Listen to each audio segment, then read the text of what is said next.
By this point, I had already resigned from my job because I was like, I need to be the one Mm-hmm. figuring this out. Mm-hmm. Ray, Um, what were your experiences during this time? Um, we were each Yeah. in you were our own. reading and No, researching no. as well.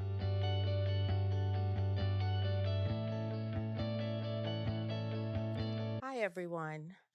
I'm Deborah Martin, and I want to welcome you back to the Invisible Matters show. Today, we are going to meet with a family who has a child with special needs. And as I've talked many times about different experiences that people with and without special needs experience, I thought it would be helpful for everyone to learn more, hear about resources, just the experience of having a child with special needs. And so, my guests today are Carmen and Ray Rodriguez. And I want to thank you all for coming. Thank you for having us. Welcome. Absolutely. I want to thank you because I know you had to sort of disrupt your day today Mhm. to make this possible. Your son, Evan, you actually had to take him out of school, I think, a little bit early. Mhm. And Ray rearranged his schedule. So I really, really appreciate it. But I know that this is a passionate conversation for you all. And so Yes, ma'am. that's why you wanted to be here. Yes, our pleasure. All right, great. So tell me, well, first of all, how old is Evan now? Evan's 15 and a half. He'll be 16 in July. Okay. And so how old was he? Or when did you all first discover that he had special needs? I knew there was something different with him, having two older, typical developed boys, and Mm-hmm. raised two older ones. Mm-hmm. When before he was one, Okay. yeah. So like my concern started when he was 6 months old. I thought that Mm-hmm. his head was fairly large, Uh-huh. so I brought that up to his pediatrician, and they did a an ultrasound of his head and his brain just to Mm-hmm. make sure that everything was okay and Mm-hmm. everything was fine. And then right before the year mark, or maybe right after, right? It was right after the shots when we started seeing the change, the regression. Mm-hmm. So once we started seeing that, like immediately I started talking to his pediatrician about it and Mm-hmm. urging her like there's something wrong. Mm-hmm. And she just kept telling us like, oh yeah, I could see that there's something off, but I can't put my finger on it. And like that's what she kept telling us. And I I wasn't comfortable with that. I You was like, I knew need more. that parent Something was off. instinct Yeah. told you, and you all both had other children, Yeah. so Yeah. uh, Um you knew something wasn't something right. I didn't know about autism. No one we knew, Mm-hmm. so I was clueless about it. How old was he when he actually was diagnosed? 18 months old. Okay. We had to wait though because so the pediatrician, she was like, just to give you peace of mind, I'm going to set him up for early intervention. And I was Mm-hmm. like, okay, cool. Let's Mm-hmm. start that as soon as possible. So at 13-month old, he was started with physical therapy and occupational therapy. Mm-hmm. And it was maybe during his second visit that his occupational therapist, whom I still keep in contact with, Mm-hmm. was like, I could lose my practice for this. But, so keep this between us, but I see red flags of autism. And I was Mm-hmm. like, that's literally all she had to say. Mm-hmm. His sessions were only 30 minutes long. And she had other kids after him. So I went home and I Googled autism and then I read everything about it. And what I did was something told me just print out the list of all of Mm-hmm. because everything there was It what he was matched. exhibiting. And so, usually, when you see information about autism, it talks about communication skills. That's like I mean, one of he the was still too primary young, so areas, right? I wasn't too concerned Um, about that. and what about eye contact? That started. Remember, until he started regressing, because Regressing, at first right? he was giving us eye contact and he was, you know, babbling at least. Mm-hmm. But what I noticed, what was the strangest with him was the flapping. and the Mhm. rocking back and forth, Mhm. and the toe walking came after when he started walking because Mhm. he walked late. Mhm. You know, he walked like almost at a year and a half. That was another delay in his development. Mhm. So Um he had multiple delays yeah, he had related to multiple delays. autism, the Yeah. Hmm. motor, language, fine motor, And the stimming.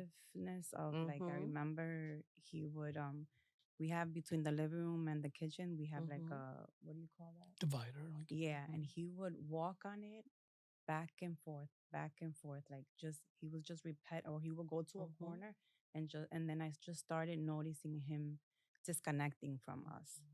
Like, he, like, it was almost like we couldn't reach him anymore, Mhm. and his stare was blank, like I couldn't. Mhm. It Connect. was almost as if he didn't even know we were his parents. It was like so weird to Mhm. feel that disconnect. Has that changed over Oh time? yeah, absolutely. Mhm. It's like night and day. He's completely like in our world now. Cause before we were Wonderful. like, he's definitely like in his own world, not in this world. Um, so I continued speaking to the his pediatrician about that, and she was like, you know what? She still couldn't tell us. I'm gonna schedule you for a neurologist, and you go see the team of neurologists and see what they Mhm. tell you. So what I did was I decided to, that list that I printed out, to highlight all of the mannerism that he was Mhm. exhibiting on that list, which was about 90 to 95% highlighted. And then I got a letter from his both of his therapists, which was the occupational and the Mhm. physical. And I wanted them to write on that letter, nothing formal, just like what they saw What and, they like, yes, what observed. they were Mhm. observing. And I went with those three things to the Mhm. neurologist.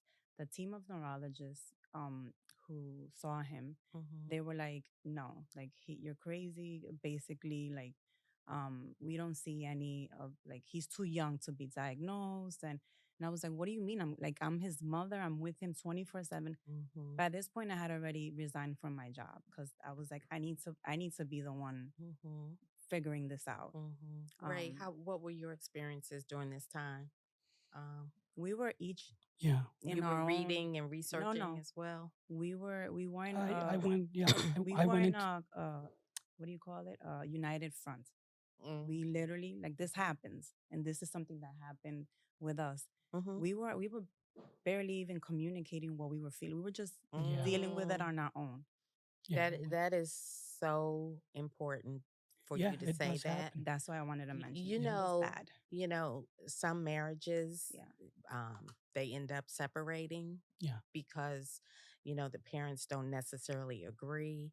One parent might be in denial and not ready, to really accept it. One may be just the opposite, like gung ho, yeah, like we got to get in, get help.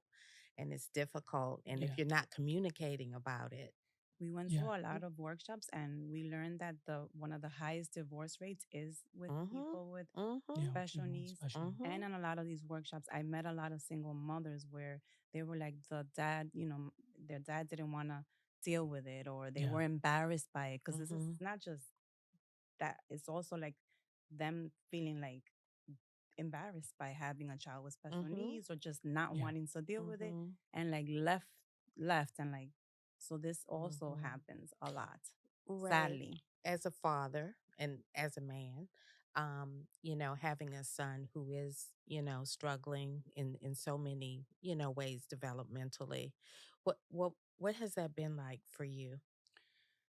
um, I had to, there was something that the occupational therapist said. It really, I found it to be, at first, I found it to be somewhat insulting. Mm-hmm. Um, but then I realized that it was probably one of probably the best advice that we got, especially for me, which was Biggest lesson. um, that you have to realize that what your son has, Mm-hmm. learn what he has, and then mourn the son you thought Mm. you had, Yeah, and you wish you and Mm-hmm. you have to be able to let that go and Mm-hmm.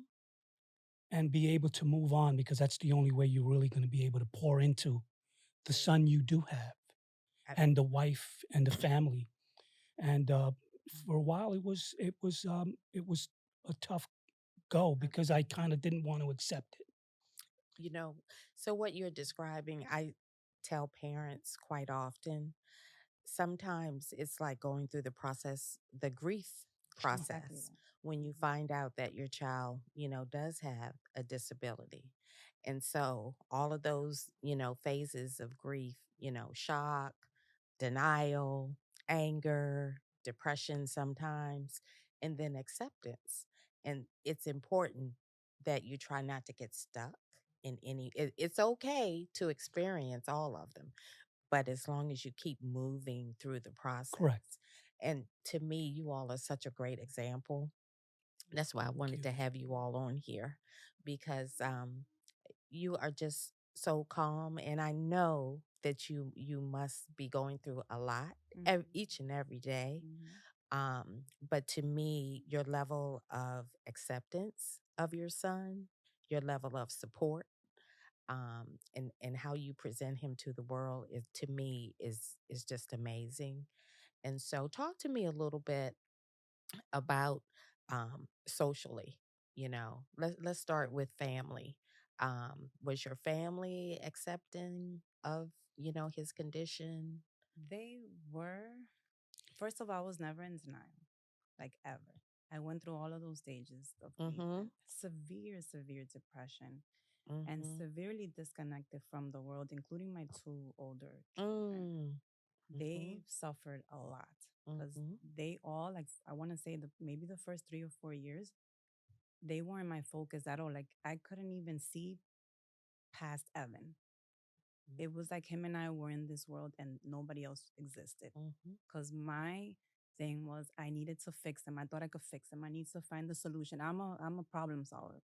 Mm-hmm. So I was like, there has to be a way. There has to be more. And I was his number one advocate. Yes, I got a lot of help. I did a lot of research. I would spend all night researching. Like I wouldn't even sleep. It was bad.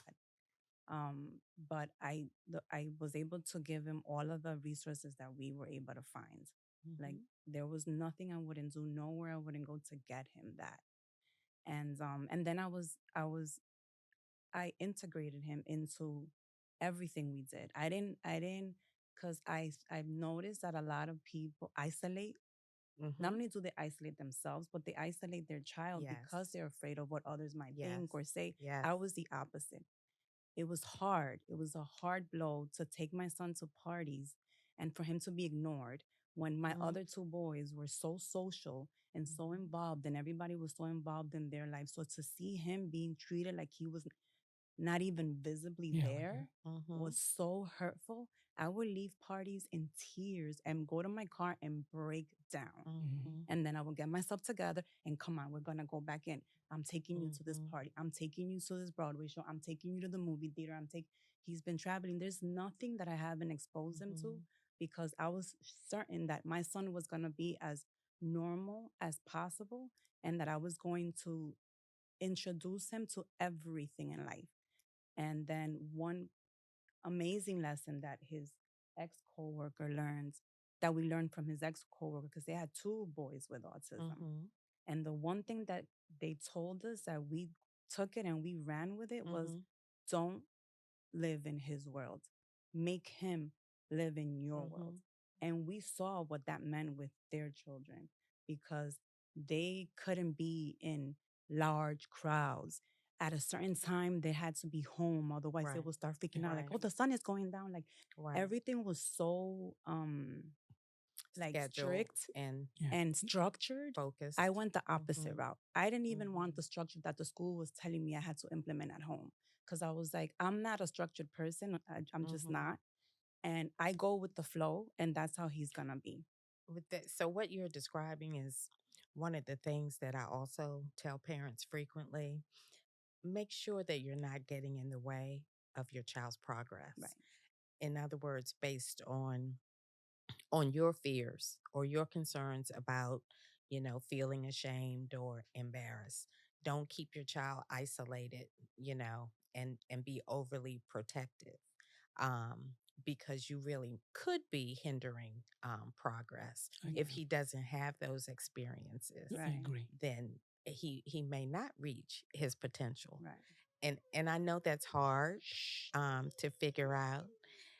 So everyone can hear Evan now.